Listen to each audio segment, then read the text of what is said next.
Security! Get this homeless child out of my lobby before he scares away real clients! Senior Relationship Manager Patricia Moore's shrill voice echoed through Grandview Luxury Bank's marble halls, targeting the black boy in the oversized faded shirt and shoes held together with twine. Crystal chandeliers worth more than most houses cast harsh light on 10-year-old William Davis. 35 minutes of torture. His grandmother's photograph, ripped in half, ground under Patricia's designer heel. His crime? Walking past the premium clients only sign to deliver an envelope his dying grandmother made him promise to bring. People like you belong in soup kitchens, not premium banks, Patricia sneered. Customers laughed. Staff filmed. He didn't cry, just clutched the torn pieces of his grandmother's face. In exactly 6 minutes, a tablet screen would display 8 figures, $82,457,291, and Patricia Moore's 16-year career would end forever. Comment, protect, if you defend this child. Subscribe now. Karma is coming. The brass doors of Grandview Luxury Bank weighed more than William Davis did. He pushed with both hands, his thin arms straining against metal that seemed designed to keep people like him out. The door finally gave, and cold, air-conditioned air hit his face, a sharp contrast to the August heat he'd walked through for 45 minutes to get here. No bus money, no breakfast since yesterday, no grandmother anymore. William stepped into the lobby and stopped breathing. 40-foot ceilings soared above him, painted with murals of prosperity, golden coins, flourishing trees, hands exchanging wealth. 3 Venetian crystal chandeliers hung like frozen waterfalls of light, each one probably worth more than every apartment in his building combined. The floor was white Carrara marble, polished so perfectly that William could see his own reflection staring back at him. Small, dirty, wrong. His reflection showed everything Patricia Moore would see in 30 seconds. An oversized gray t-shirt that used to be his father's, saved by Grandma because she said it still smelled like Daddy, even though he'd been gone 5 years now. Khaki pants with 3 visible patches. Grandma had sewn them herself. Said patches showed love. And his shoes. Oh, his shoes. Gray canvas sneakers from the Goodwill donation bin, originally white but now the color of sidewalk grime. The right one had a hole at the toe where his dirty sock poked through. The left one's sole was separating, flapping slightly with each step. Both were held together with rough brown twine because the original laces had snapped months ago and Grandma couldn't afford new ones. She'd tied that twine herself, her arthritic fingers working carefully. There, baby, good as new. It wasn't. But he'd never told her that. William clutched the worn manila envelope to his chest, his lifeline, his mission, his promise. Grandma had written the address herself in her shaky handwriting. Grandview Luxury Bank, Premium Services Division. "They'll help you, baby," she'd whispered from her hospital bed 2 weeks and 3 days ago. "Promise me you'll take those papers there. Promise me." "I promise, Grandma." She'd smiled, closed her eyes, never opened them again. Now William was here, in this palace of money and marble, and everyone was staring at him like he'd tracked mud across their pristine floors. A man in an Armani suit physically stepped aside as William walked past, creating distance like poverty was contagious. A woman with a Hermes bag clutched it tighter to her chest. Somewhere behind him, someone whispered, "Where's his mother?" William heard. He always heard. He kept walking toward the service counter, his worn shoes scuffing against marble, the twine dragging slightly with each step. The sound seemed impossibly loud in the hushed, wealthy silence. At the counter, a young teller looked up. Her smile froze, then died. She glanced around nervously. "Is there an adult with you?" William's voice came out smaller than he wanted. "No, ma'am. My grandma. She passed away. She told me to bring this envelope to someone important here." The teller's eyes dropped to his shoes, to the twine, to the hole showing his sock. Something shifted in her expression. Not sympathy, William realized. calculation. "Hold on," she said, backing away slightly. "Let me get someone." She pressed a button under her desk. Across the lobby, a glass office door swung open. Heels clicked against marble. Patricia Moore was coming. Patricia Moore moved like a woman who had never been told no in her life. 48 years old, 16 years at Grandview, senior relationship manager with a corner office and a client list worth more than some small country's GDP. Her red Chanel suit cut sharp angles against the white marble. Pearl necklace, family heirloom, she told anyone who'd listen. Cartier watch. Blonde hair pulled back in a severe bun that said, "I am not here to be your friend."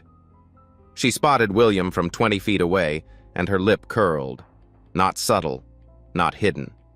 A visible, undisguised curl of disgust, like she'd spotted a cockroach on her pristine floor. "And what," she said, loud enough for the entire lobby to hear, "is this?" She stopped 5 feet from William, looking down at him the way scientists examine specimens. Her eyes traveled slowly, deliberately, from his uncombed hair to his father's shirt to his patched pants to, "Oh my God!" A laugh, sharp and cruel. "Are those shoes? Is that string holding them together?" William's hands tightened on his envelope. "Ma'am, my grandma said..." "Derek!" Patricia didn't even look at him as she cut him off. "Derek, come see this." A man appeared at her shoulder.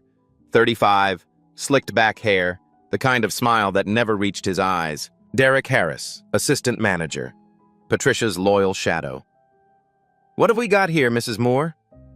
"I believe," Patricia said, drawing out each word for maximum effect, "that someone left the back door open and a street urchin wandered in."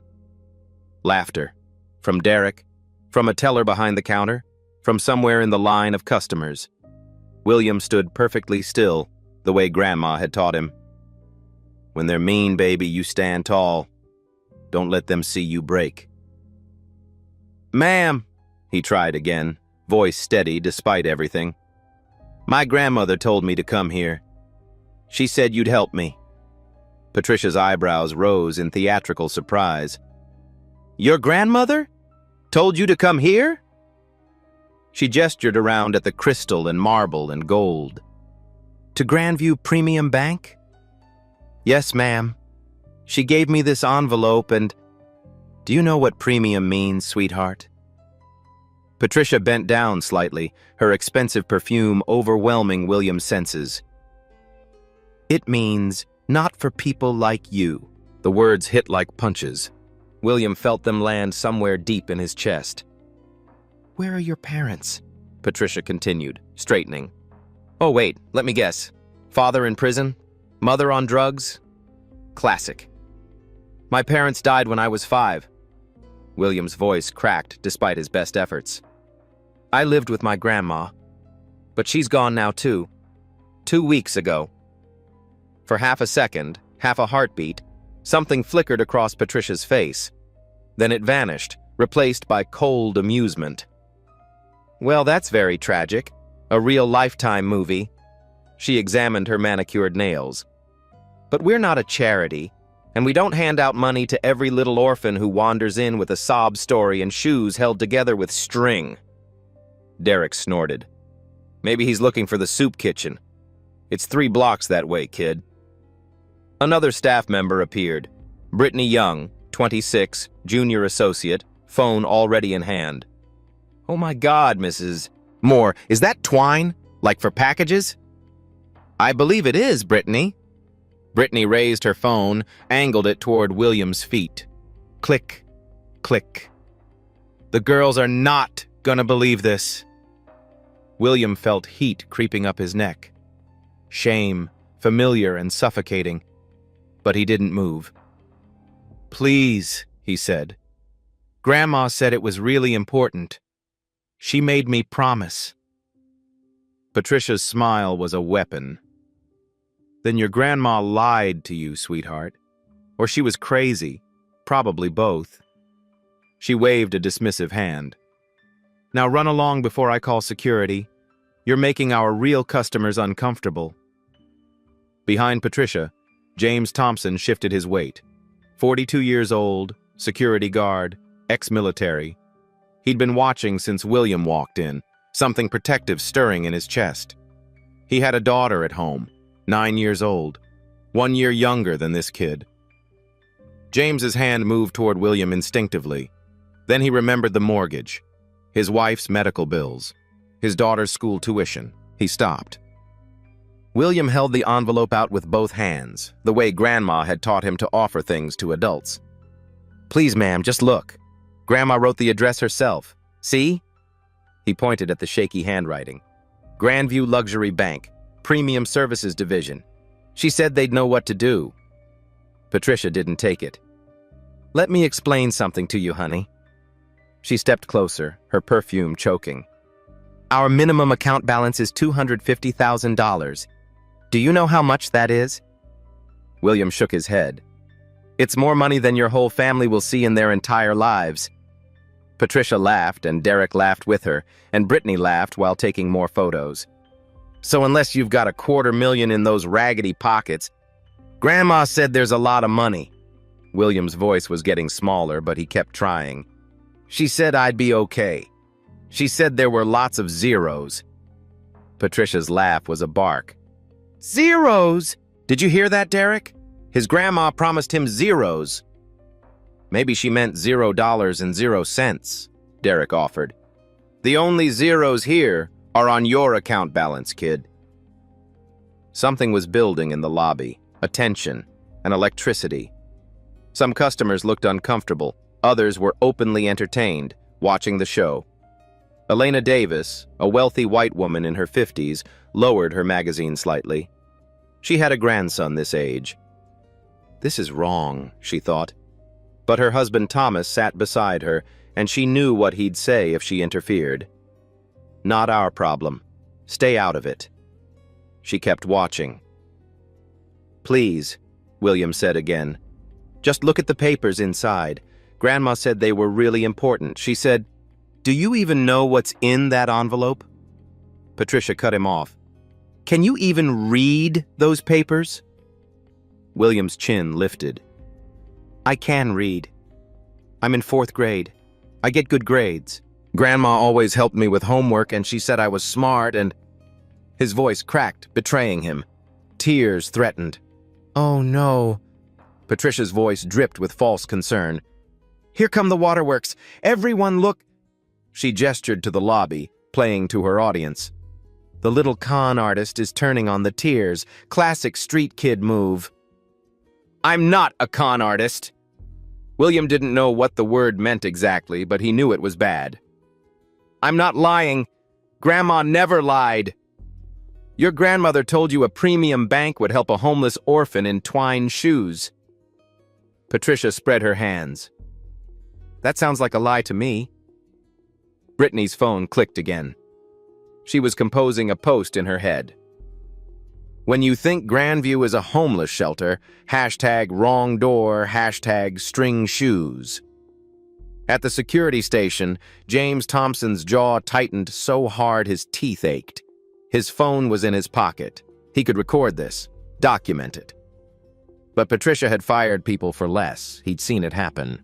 Not yet, he told himself. Just watch. Just wait. William stood alone in the marble lobby, surrounded by wealth and cruelty, clutching an envelope that held everything his grandmother had left him.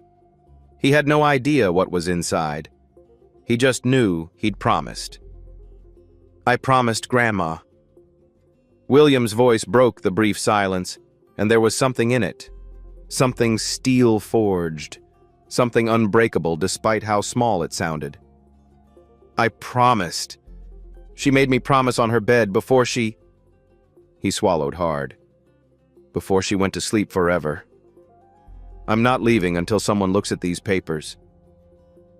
Patricia's face went red. No one defied Patricia more.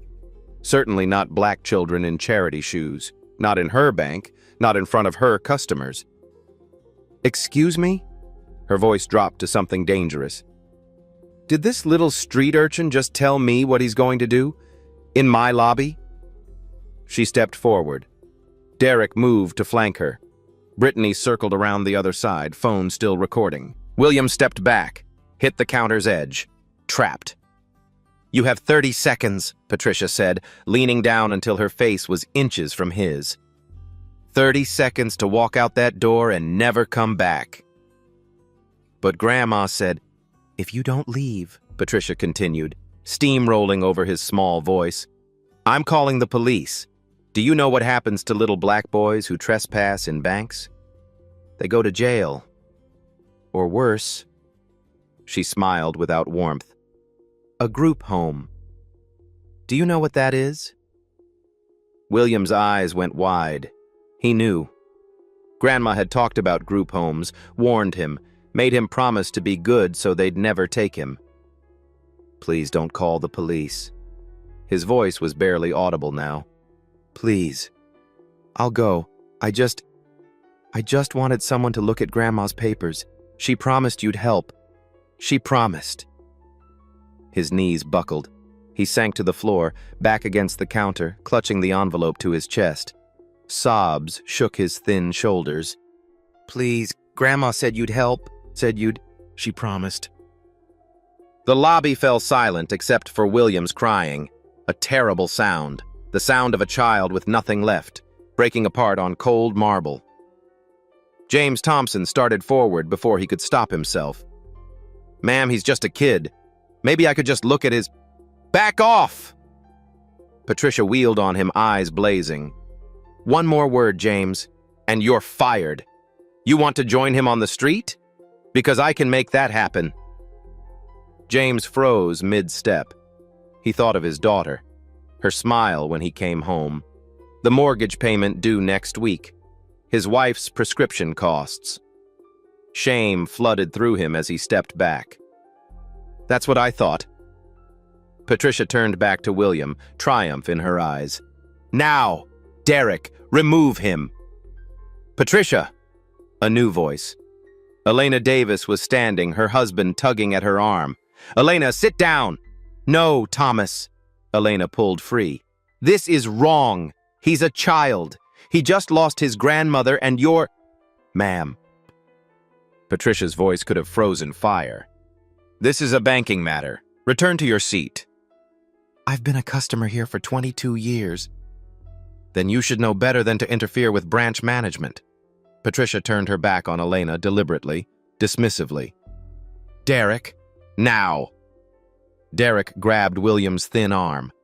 William cried out, more surprise than pain, but the sound cut through the lobby like a knife. "Let go of him!" Elena shouted. James lunged forward again. Patricia's phone buzzed.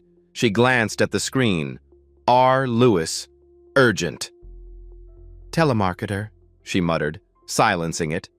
She had no way of knowing that call would have saved her career. Outside the lobby windows, unnoticed by anyone, a black Mercedes had just pulled up to the curb. Patricia Moore stood over William like a judge pronouncing sentence. "Let me explain something to you, since your grandmother clearly failed at teaching you anything useful." She pointed at his shoes with one manicured red nail. "Look at those things on your feet. They have holes and string like a homeless person." William's hand instinctively moved to cover his shoes. "Is that your father's shirt?" Patricia continued, gesturing at the faded gray fabric. "Oh, wait. You don't have a father, do you? Or a mother? Just a dead grandmother who filled your head with lies." "She didn't lie." "What about those pants?" Derek joined in, circling like a shark. "Are those patches?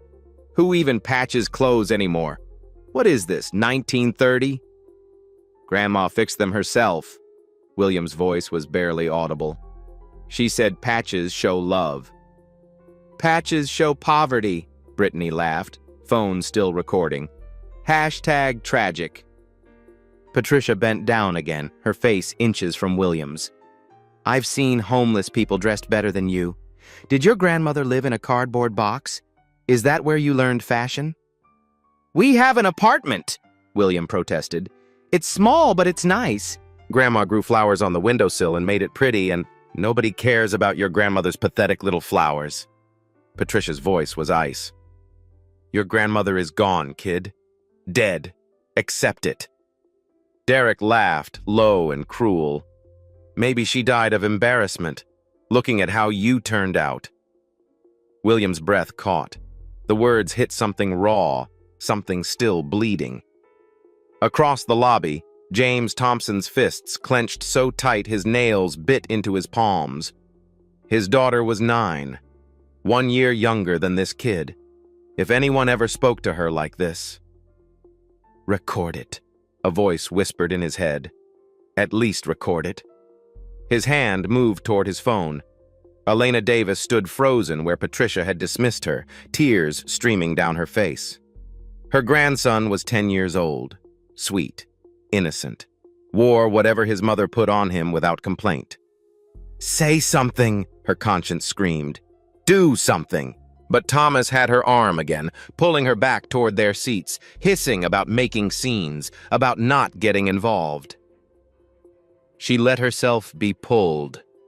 The guilt would haunt her for years. Everyone, look! Patricia's voice rang through the lobby like a dinner bell. She grabbed William's shoulder and spun him to face the crowd, 32 people in designer clothes and expensive watches, all staring at a child in twine-held shoes. This is what happens when people don't teach their children where they belong. William tried to pull away. Derek's hand clamped on his other shoulder, holding him in place. Show everyone your shoes, honey. Patricia's voice was sickly sweet. Show them the string. Please.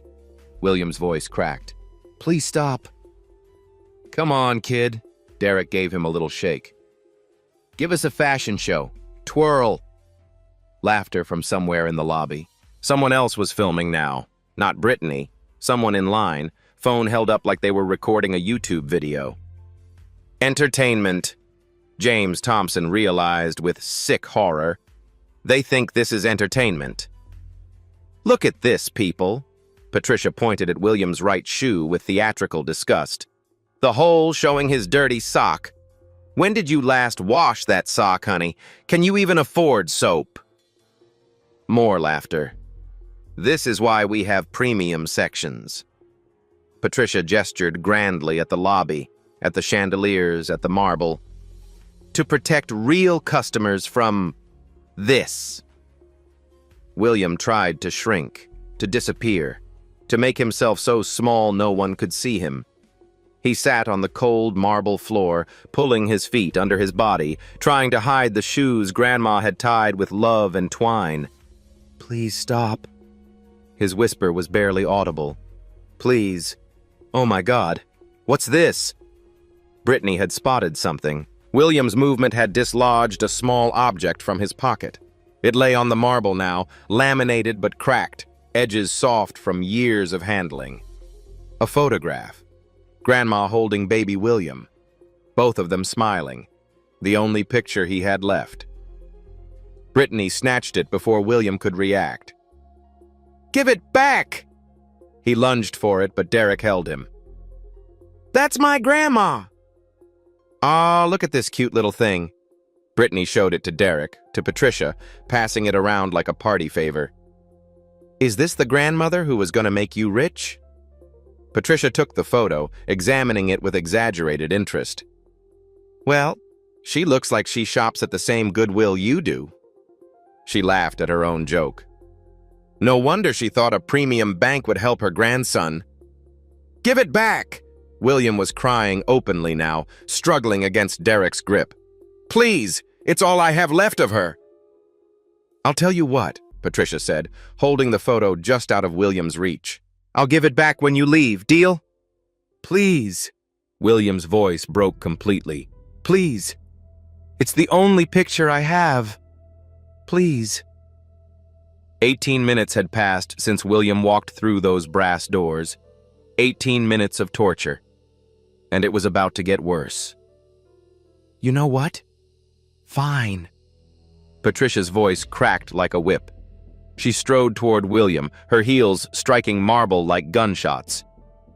You want someone to look at your precious papers? Fine, give them here. She snatched the envelope from William's hands so roughly he stumbled forward, nearly falling.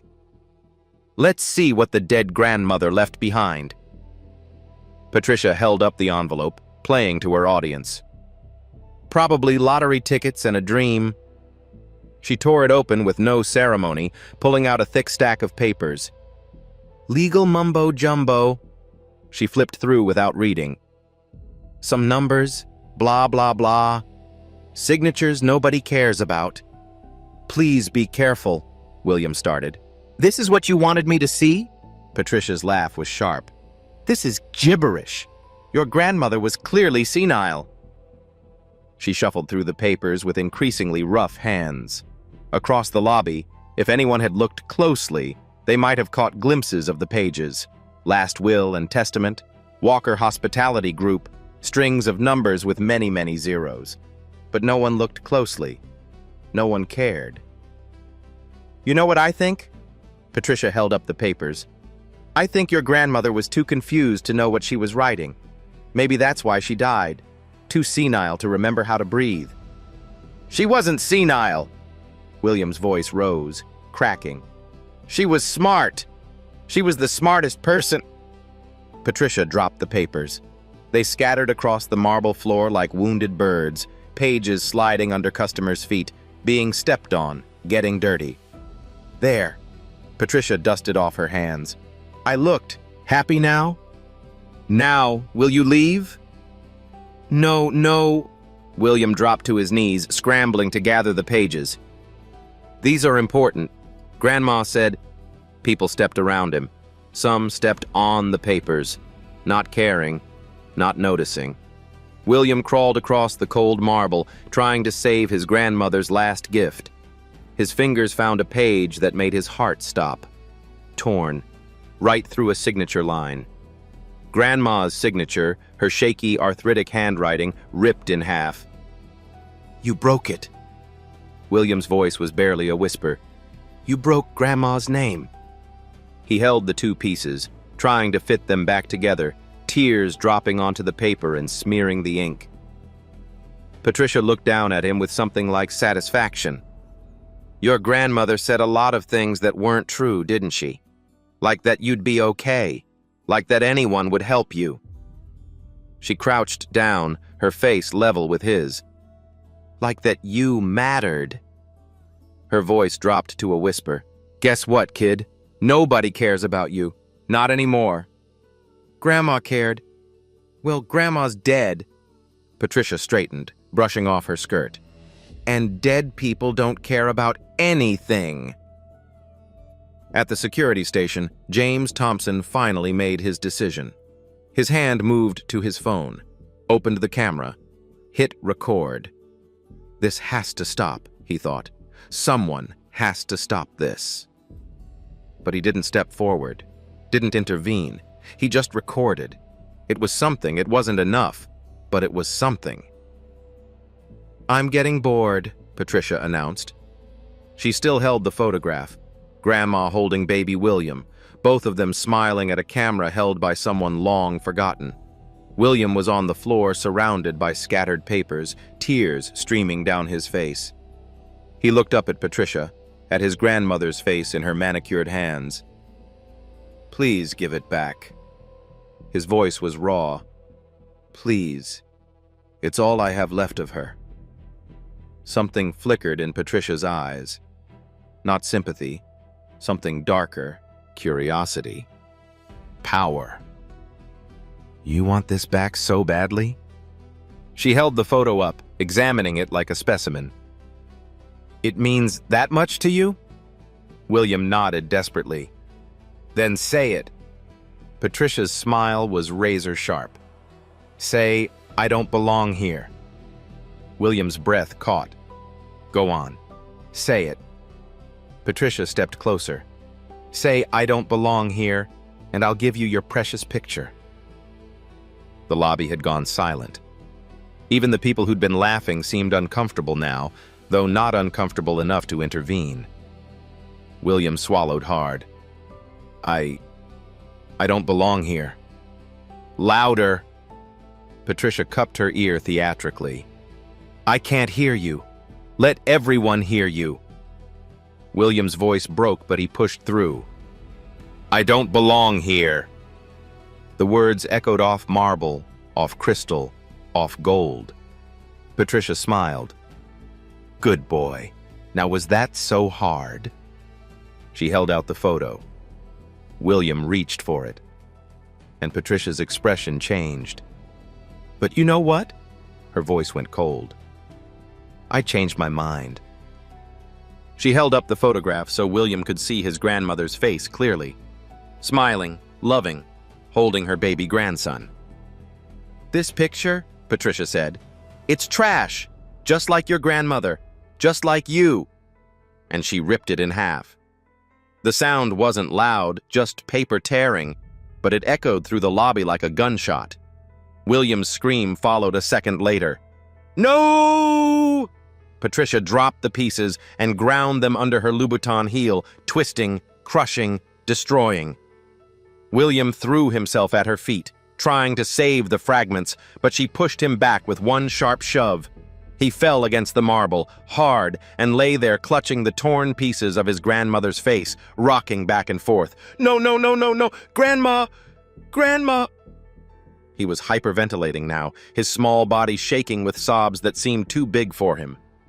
Elena Davis couldn't take any more. She tore free from Thomas, shoved past two customers, and dropped to her knees beside William in her $3,000 dress.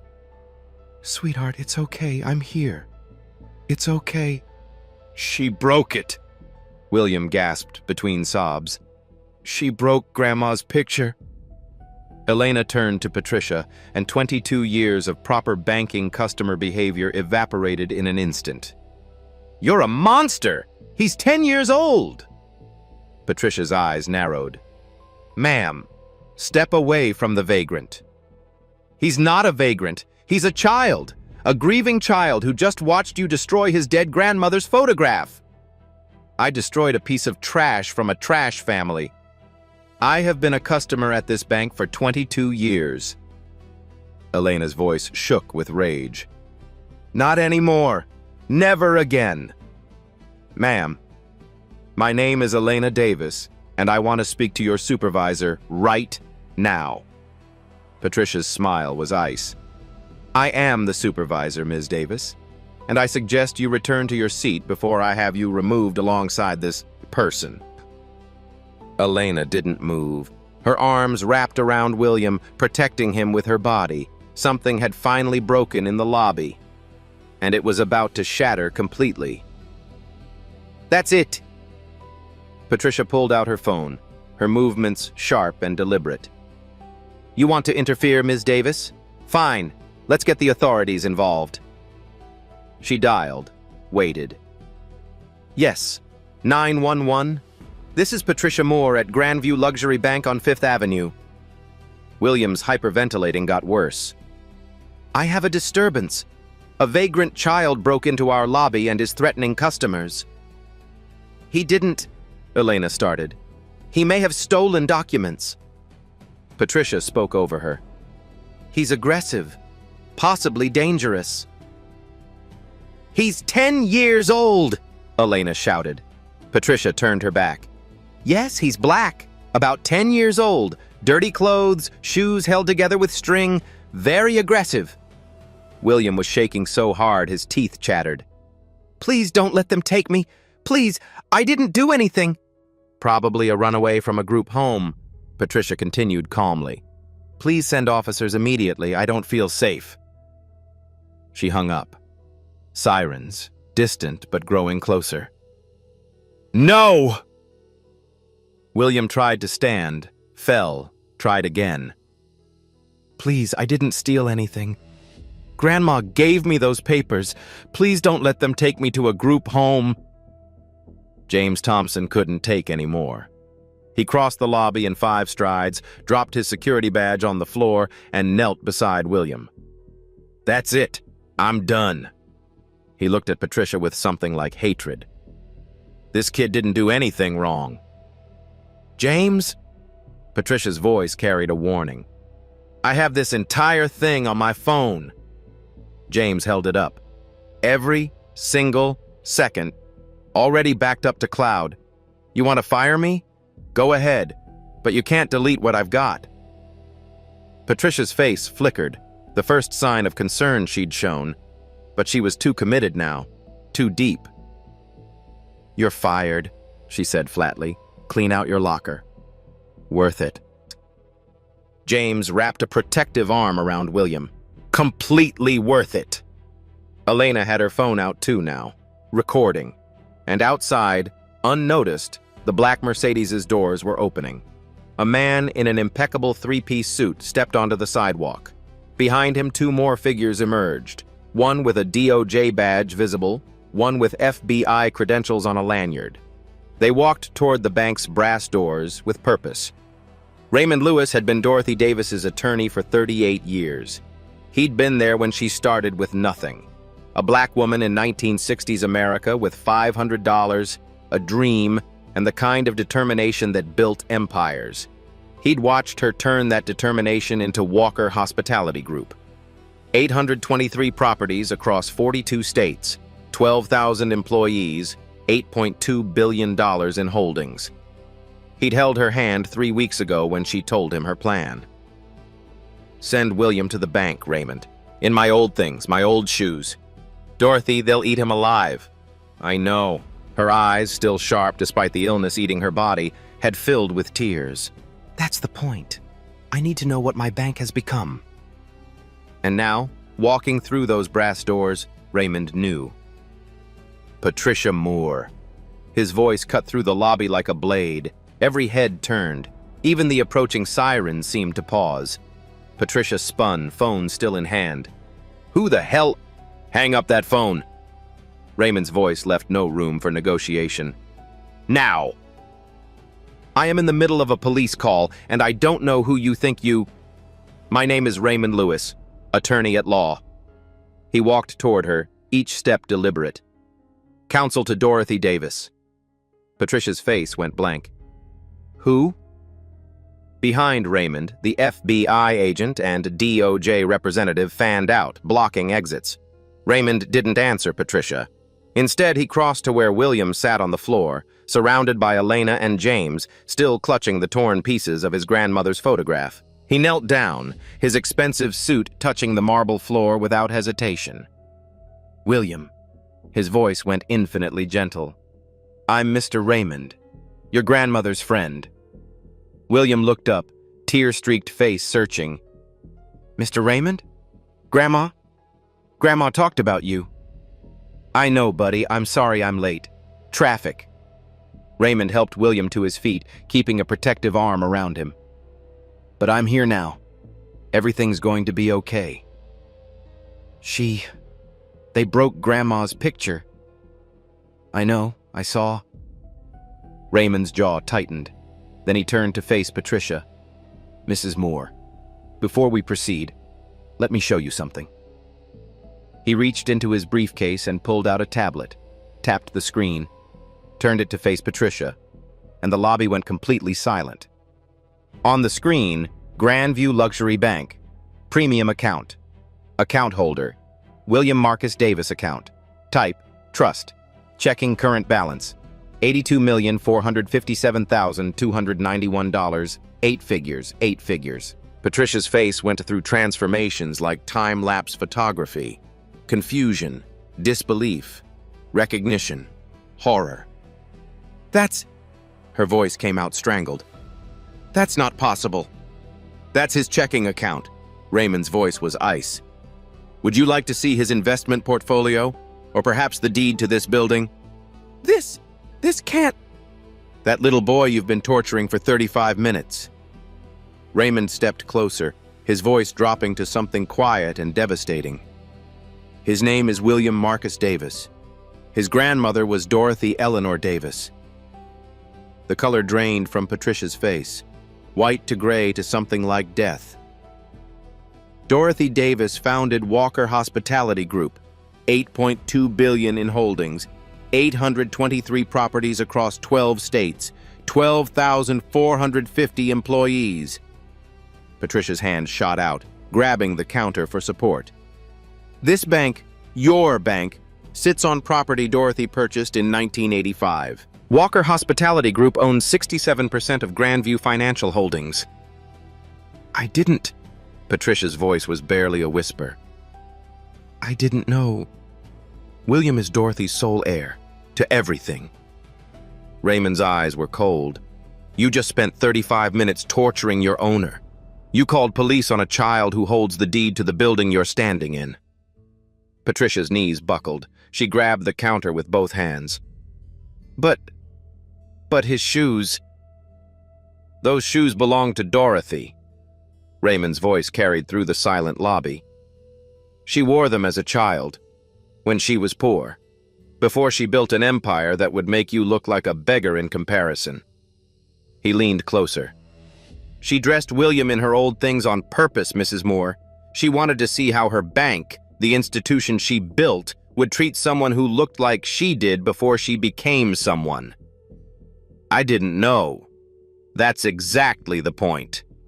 Raymond's voice rose. You shouldn't need to know who someone is to treat them with basic human decency. Behind Patricia, on the lobby's video display screen, a face appeared. Charles Anderson, regional director. He'd been on a video call in Patricia's office. She'd forgotten to disconnect it. Patricia. His voice was hollow. I've been watching for 15 minutes. What have you done? Charles, Did you tear up a photograph of Dorothy Davis? Did you call police on her grandson? I didn't know! The FBI agent stepped forward. Patricia Moore, Derek Harris, Brittany Young. She looked at each of them in turn. You are all being detained for questioning.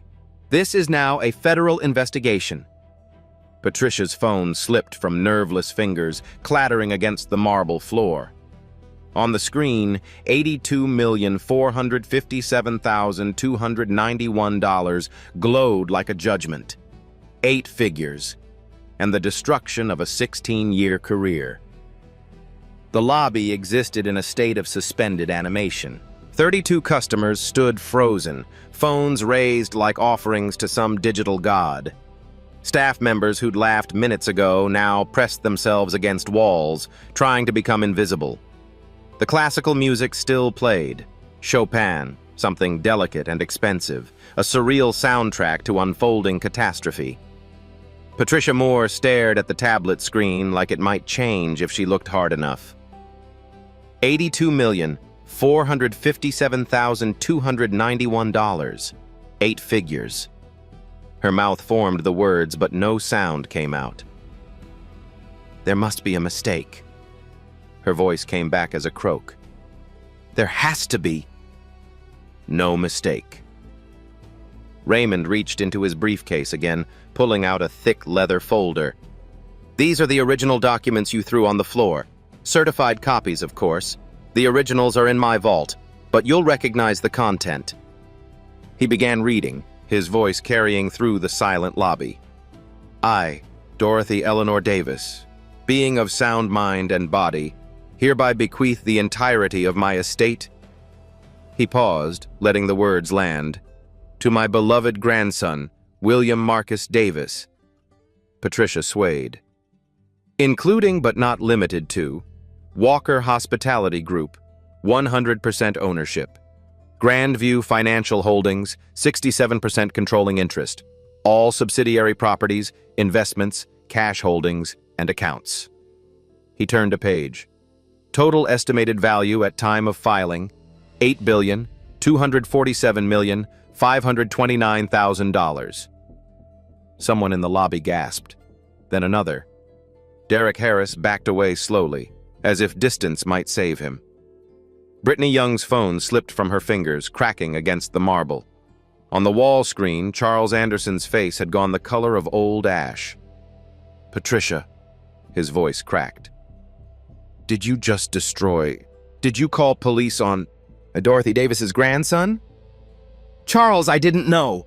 Patricia's voice rose to a shriek. He looked homeless. His shoes had string. How was I supposed to... How? Charles cut her off. By treating him like a human being, Patricia. He's 10 years old. The FBI agent stepped forward, badge visible, authority absolute. "Mrs. Moore, I'm going to need you to step away from the counter." Now, Mrs. Moore." Patricia stumbled backward, her designer heels catching on the marble. She would have fallen if Derek hadn't grabbed her arm, then immediately let go when he realized that touching her might make him more guilty. William watched all of this from Raymond's side, still clutching the torn pieces of his grandmother's photograph. "Mr. Raymond?" His voice was small in the vast silence. "I don't understand. What does all that mean?"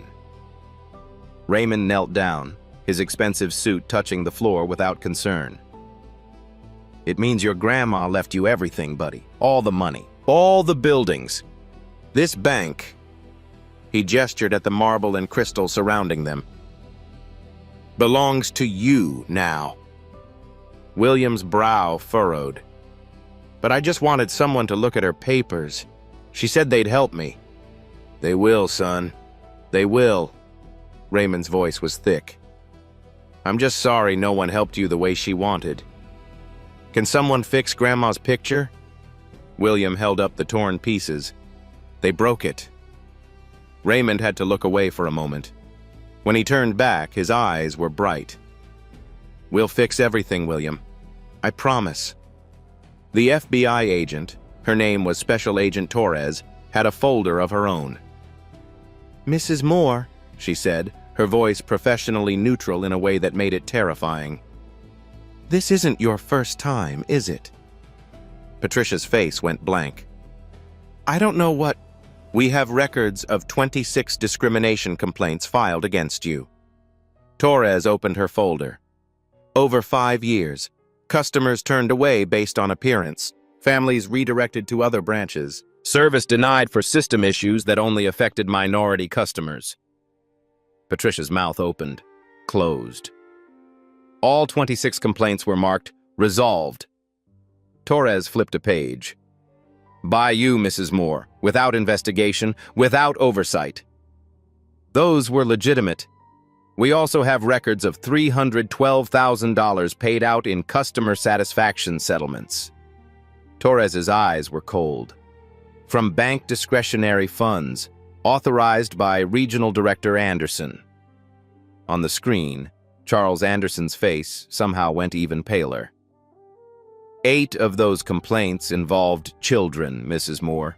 Black children, Hispanic children, turned away with their parents, made to feel less than human in your lobby. "I was following protocol. You were following your own prejudice." Torres closed the folder. "And Mr. Harris," she turned to Derek, who was trying to edge toward the exit, "you're not going anywhere." Derek froze. 12 falsified security reports. 3 innocent people arrested based on your claims of threatening behavior. All charges eventually dropped. All victims black. "I was just doing what I was told." "And Ms. Young," Torres looked at Brittany, who was crying now. 156 social media posts mocking customers based on appearance. A staff group chat called Premium Rejects. Photos taken without consent, shared without permission. It was just jokes." Mrs. Davis, William's grandmother, was cooperating with our investigation. Torres's voice hardened. "She was building this case for 18 months before she passed. She wanted to see if her bank could change." She looked at William, still clutching his torn photograph. "Instead, you gave us everything we needed." Patricia's legs finally gave out. She sat down hard on the marble floor, the same floor she'd forced William to crawl across minutes ago. "This can't be happening," she whispered. "This can't be happening." Raymond stepped forward. "Dorothy wrote a letter," he said. 3 weeks ago, the day before she passed." He pulled an envelope from his jacket, expensive paper, sealed with wax. "She asked me to read it if things went badly." His voice caught. She hoped they wouldn't. She was always an optimist. He broke the seal. Raymond began to read. "My darling William, If Mr. Raymond is reading this, it means my bank has failed the test I prayed it would pass.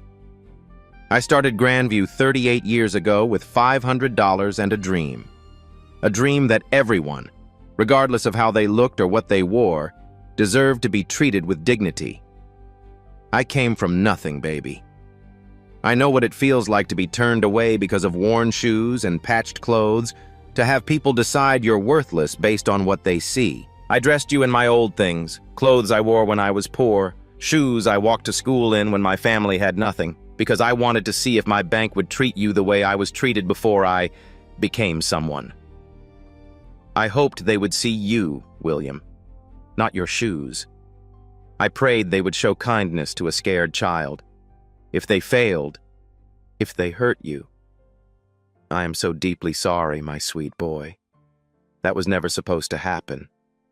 Not to you, not in my bank. But know this, you are worth more than any amount of money. You were precious when you had nothing. You're precious now with everything. Those 8 figures in your account, they're just numbers. Your worth is immeasurable. Change the world, baby. Make it kinder than they made it for us. All my love, forever. Grandma. The lobby was silent except for quiet weeping. Elena Davis, James Thompson, even some customers who'd watched without intervening. William looked up at Raymond. Grandma knew? She knew they might be mean? She hoped for the best, son. Raymond's voice was rough. But she prepared for the worst. That's why I was coming. That's why the FBI was watching. So she was protecting me? Even though she's gone? She'll always protect you, William. Raymond squeezed his shoulder. That's what grandmothers do. Patricia sat on the floor, surrounded by the ruins of her career, and finally understood. She'd destroyed the photograph of the woman who'd built everything she had. She'd mocked the shoes Dorothy had worn as a poor child. She'd called her senile, and Dorothy had orchestrated every moment. She'd said, "Nobody cares." But Dorothy had cared enough to create this moment from beyond the grave. "I didn't know," Patricia whispered. "I didn't know." "That's exactly the point, Mrs. Moore." Raymond's voice was cold. "You shouldn't need to know who someone is to treat them like a human being." He looked at William, at the torn photograph, at the scattered papers. Dorothy walked into banks looking like William when she was young. Some people helped her. Those people got her business when she was rich. Others treated her like trash. Those people got nothing. She remembered every face, every insult. For 60 years.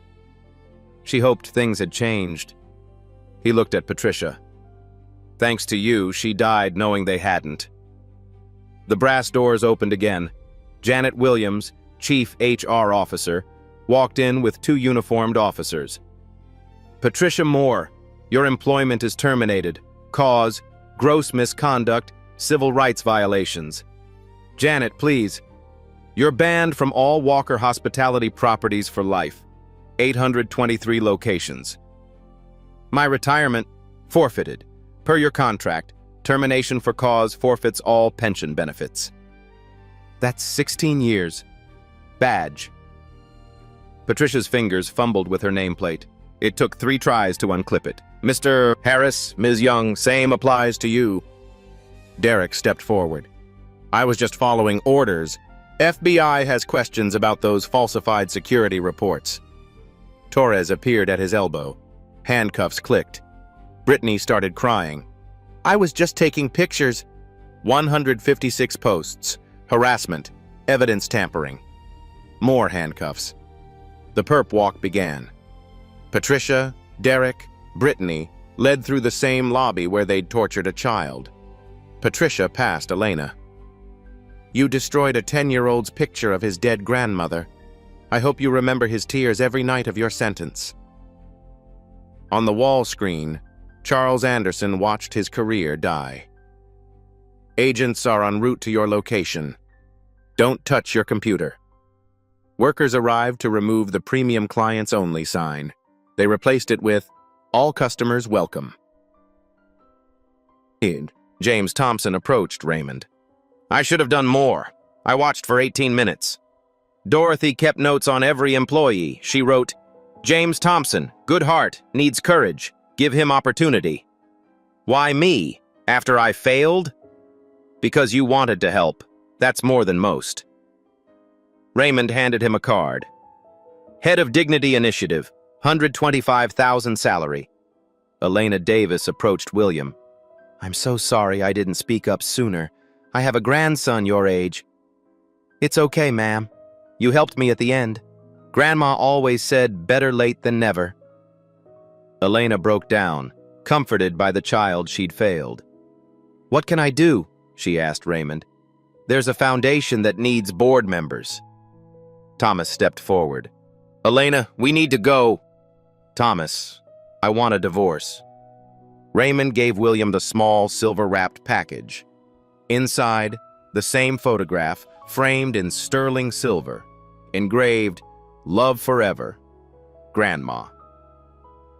She had copies made, just in case. William clutched it to his chest. She knew someone might break it. She knew how cruel people can be, but she also knew how strong you are. William held up the torn pieces. Can we fix this one too? I want to keep both. Why the broken one? Grandma said broken things can be fixed. Sometimes they're more special after. William walked to the center of the lobby. My name is William. I'm 10 years old. My grandma died 2 weeks ago. The lobby held its breath. She told me to come here. She said they'd help me. They were really mean instead. They laughed at my shoes. They tore up her picture. They called the police on me. But Grandma taught me something. Being mean back doesn't fix anything. So I'm not going to be mean to them.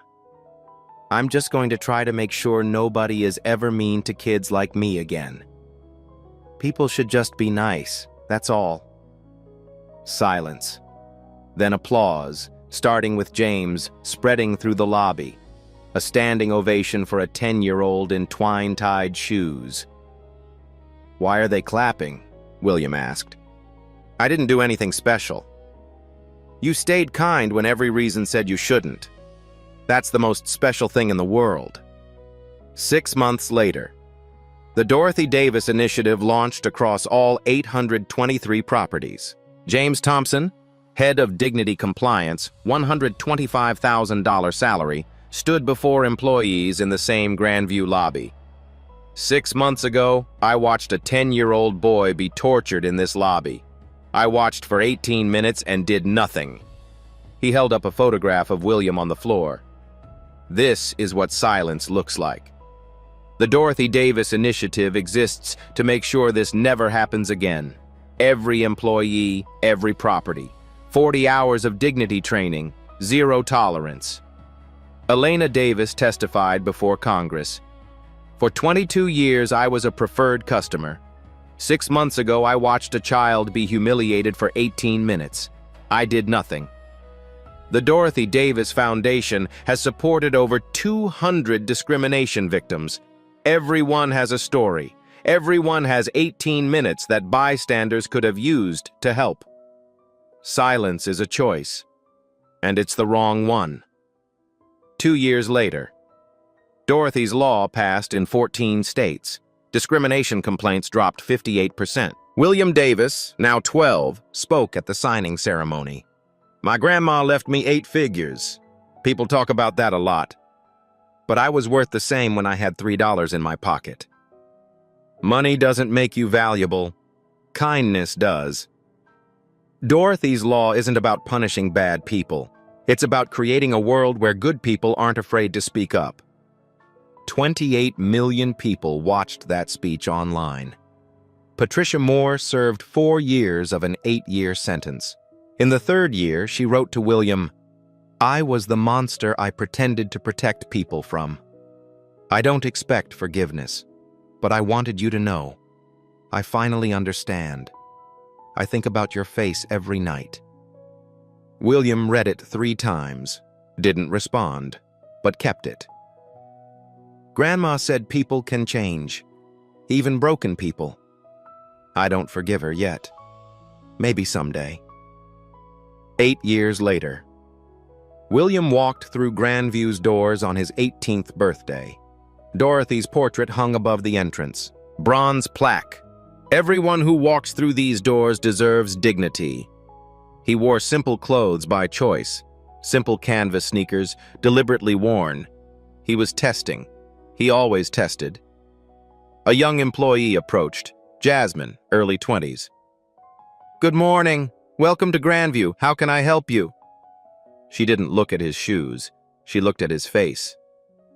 "I don't have an appointment. I don't really look like I belong." "Sir, everyone belongs here. That's what Mrs. Dorothy taught us. Can I get you some lemonade?" William smiled. "I'd love some. Thank you, Jasmine." "I love your shoes, by the way. Classic style. They remind me of my grandma. She sounds like she had great taste. She had the best taste, especially in people." He didn't reveal himself. The test was passed. Grandma's dream was alive. William walked out into the sunlight. He stopped at the window, looking up at his grandmother's portrait. "We did it, Grandma. Everyone's welcome now. Every kid, every person, even ones with holes in their shoes." He touched the 2 photographs in his pocket, the restored silver frame and the carefully repaired original. He kept both, because broken things, fixed, were more precious, just like Grandma always said. He walked into the future, simple shoes on pavement, not running from cruelty anymore, walking toward the world his grandmother had imagined. 8 figures in his account, but infinite worth in his heart. Have you ever watched someone being treated badly and stayed silent? Don't be ashamed. We've all been Elena at some point. Frozen by fear, by the voice that says, "Not my problem." William taught us, better late than never. But you don't have to wait 18 minutes. Drop a comment. Tell us about a time you spoke up, or a time you wish you had. Comment dignity if you're committing to be different. Subscribe because every week we share stories where the underestimated become undeniable, where worn shoes carry more worth than designer suits, where 8 figures can't compete with a grandmother's love. Share this with someone who needs reminding. How you treat people when you think no one important is watching is who you really are. William's grandmother is watching now. She's always watching.